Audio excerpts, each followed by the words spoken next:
The shock general election projection was released minutes before Nigel Farage takes to the stage in a seven-way ITV debate. Nigel Farage's Reform Party has overtaken the Conservatives in the polls for the first time. A YouGov survey found that Reform has increased support by 2 points to 19%.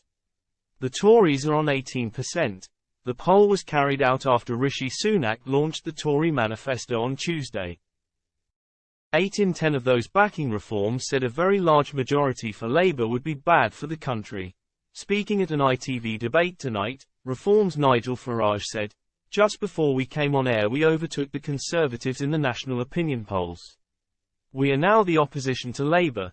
It is the first time any poll has shown Reform ahead of the Tories." Tory strategists will be particularly concerned because it was carried out after the party released its manifesto on Tuesday. But the projection found that 80% of those backing Reform said that a very large majority for Labour would be a bad thing for the country. Anthony Wells, head of European Political and Social Research at YouGov, said the poll was significant as it was the first to reach the politically important point of showing Reform ahead of the Conservatives.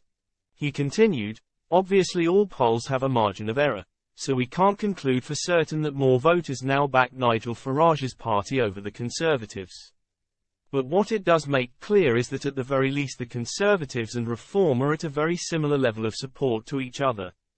That in itself is remarkable given how close we are to an election when we might otherwise have expected smaller parties' votes to be squeezed."